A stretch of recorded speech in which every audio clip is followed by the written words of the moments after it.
sortie, on vous remettra, il y a 3 jeunes filles, jeunes filles, qui vous remettront à la sortie l'histoire de Naren. Un jeune garçon, certains l'ont peut-être déjà lu sur l'email ou sur l'internet, un garçon qui est sorti du puits tout récemment et qui commence une vie nouvelle. Et vous prenez ça avec vous et vous priez pour lui et pour les 20 000 enfants encore dans le puits, dans la fosse, qui ont besoin d'un grand frère, d'une grande sœur pour trouver une vie nouvelle. Amen.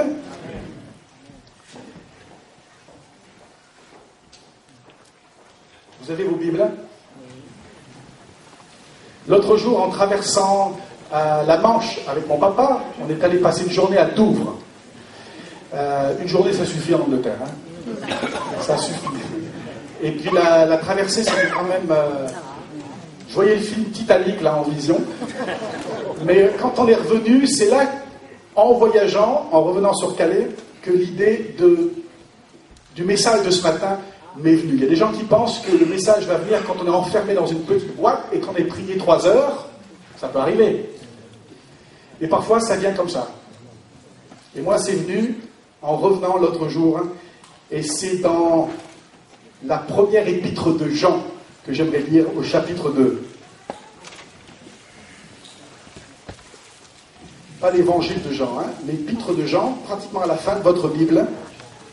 1 Jean chapitre 2 et le verset 1er.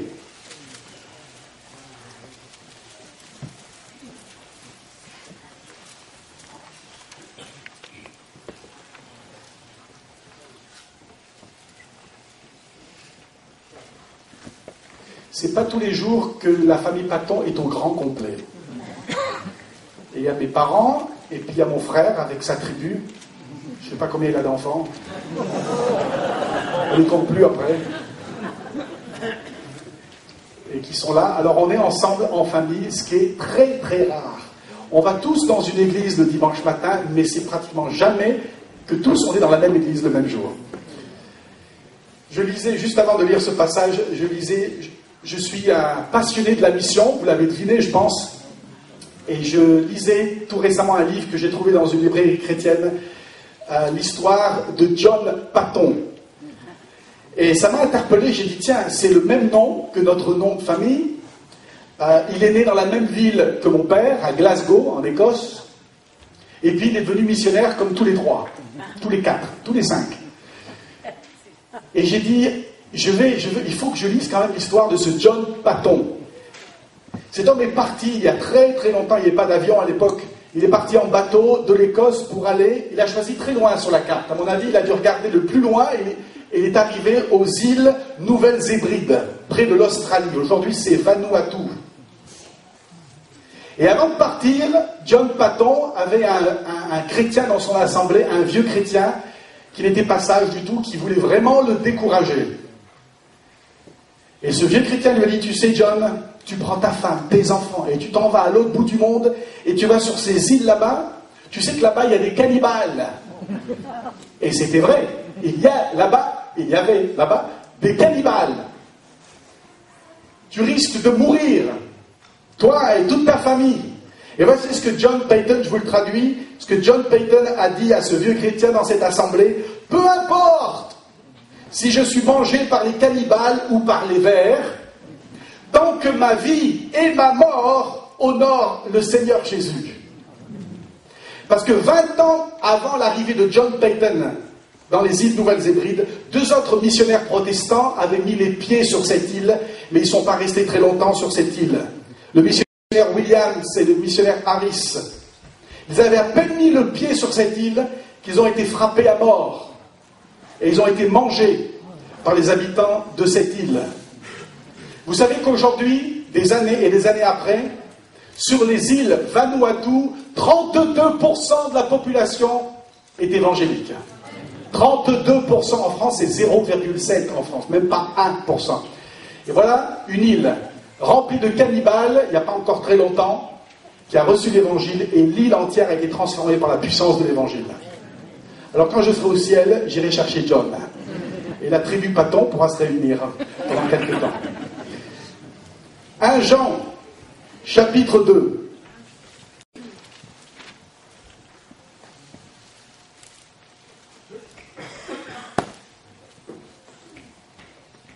Et on va lire simplement le verset 1. « Mes chers enfants, je vous écris ceci afin que vous ne péchiez pas. Si toutefois il arrivait à quelqu'un de commettre un péché, nous avons un défenseur auprès du Père, Jésus-Christ, le juste. » Amen. Quand je suis au Cambodge et que je prépare mes valises pour partir en France ou ailleurs, ça m'arrive 2 ou 3 fois dans l'année, les voisins me voient préparer mes affaires, et mes voisins, beaucoup d'entre eux sont chrétiens, et ils me demandent où est-ce que je vais et qu'est-ce que je vais faire là-bas. Parce que pour eux, c'est le Cambodge et là-bas. Donc vous êtes les habitants de là-bas. Et je leur dis, je m'en vais là-bas, tout simplement pour encourager les chrétiens à s'engager dans le service de Dieu. Voilà ce que je leur dis. Je m'en vais là-bas pour dire à des chrétiens de s'engager et de donner leur vie au service de Dieu. Et c'est ce que je fais. Et quand j'encourage les chrétiens à donner leur vie au service de Dieu, souvent, je les invite à répondre à l'appel pour se donner au service de Dieu. Certains s'engagent encore plus dans leur église, ou ils s'engagent pour la première fois dans leur église locale, ou certains, c'est une minorité, mais je pense à Jonas. Quand Dieu lui a dit, tu vas là-bas, il est parti là-bas. Ça, c'est un péché aussi. Il a désobéi à l'appel de Dieu. Je pense à Rahab, une femme extraordinaire qui a sauvé ces 2 espions, qui les a protégés. Vous pensez à quoi quand je dis Rahab? À une prostituée. Je pense, si on va dans le Nouveau Testament, à Pierre. Il avait mauvais caractère souvent, lui. On ne l'aurait pas pris pour stagiaire dans nos assemblées. Son caractère, c'était pas ça encore. Et puis après 3 ans avec Jésus, c'est pas 3 ans dans le mouvement des assemblées de Dieu. Non, c'est 3 ans avec Jésus, le Fils de Dieu. Il était formé, on pourrait penser. Après 3 ans, quelqu'un lui dit, alors que ça commence à chauffer, Jésus va être crucifié, et quelqu'un lui dit, hé Pierre, tu le connais ce Jésus? Et il dit, non, je ne l'ai jamais vu. On ne s'est jamais rencontrés. Vous croyez que Jésus l'a rayé de la carte? Et puis dans la Bible, on trouve des gens qui ont fait des choses vraiment bizarres. Des gens que je n'aurais pas choisis dans mon équipe d'évangélisation au Cambodge. Des gens comme Élie, qui était bien souvent dépressif. Pas facile de travailler avec des dépressifs. Je pense à Jérémie, qui était émotionnellement pas très stable. Il se lamentait très souvent. Et vous savez quoi? Dieu ne les a pas rayés de la carte. Vous savez, si je cite tous ces exemples, c'est pas pour dire, et je pense que vous m'avez compris, on peut vivre comme on veut. Je pense que c'est clair. Mais le point que j'aimerais relever ce matin, c'est que si tu as raté le coche, si tu as raté la marche, Dieu ne te raye pas de sa liste. Dieu t'aime. Dieu t'aime. On l'a entendu ce matin, Dieu t'aime tel que tu es. Pas pour vivre n'importe comment, mais il t'aime tel que tu es. Et c'est pas pour rien qu'on a mis Dieu est amour, et vous le voyez tous les dimanches matins. Et ceux qui viennent en semaine, Dieu est amour. Et voilà ce verset clé ce matin, verset 1, « Mes chers enfants, je vous écris ceci afin que vous ne péchiez pas. » On est tous d'accord avec ça. Et voici ce que Jean dit. « Si toutefois il arrivait à quelqu'un de commettre un péché. » Jean s'adresse à qui là? Aux chrétiens. C'est pas un message d'évangélisation, c'est pas l'appel de la ville là qu'on lit, qu'on distribue dans les boîtes aux lettres. Là, c'est une lettre écrite à l'église de Jésus-Christ. Si toutefois, dans l'église de Jésus-Christ, quelqu'un commettait un péché, virgule, il est rayé de la carte. Non! Non! Vous savez, on a cette idée dans le monde chrétien, et je voyage suffisamment pour savoir que c'est pratiquement partout pareil. Si on a fait une bêtise avant de donner sa vie à Jésus, c'est pas grave. C'est comme si le sang de Jésus perdait de sa valeur après la conversion.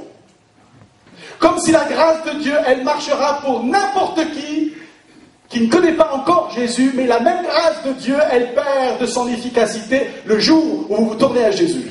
Comme s'il y avait deux vitesses, deux grâces. Comme s'il y avait le sang de Jésus et du sang mêlé avec de l'eau qui est diluée.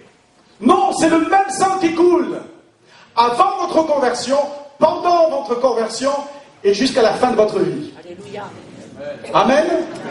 C'est peut-être une idée nouvelle pour certains, mais on a besoin de l'entendre. Le sang de Jésus nous purifie de tout péché, les péchés d'hier, d'aujourd'hui et de demain. Amen. Vous savez, on n'a pas de mal à écouter un homme comme Nicky Cruz. Nicky Cruz, c'était un gangster qui a tué. Il avait toutes sortes de filles qui vivaient avec lui. Même la police de New York ne voulait pas le rencontrer. Un homme qui blasphémait Dieu, qui a frappé le prédicateur David Wilkerson quand il est venu lui parler de Jésus. Quand Nicky Cruz, je l'ai entendu une fois en Picardie, il est venu même en Picardie, Nicky Cruz. Quand il a raconté son témoignage, il a raconté le tableau noir de sa vie. Avant sa conversion. Et tout le monde, gloire à Dieu, le sang de Jésus a pu sauver un homme tel que lui. Il s'est converti il y a 45 ans de cela. Si pendant ces 45 ans, il fait une erreur,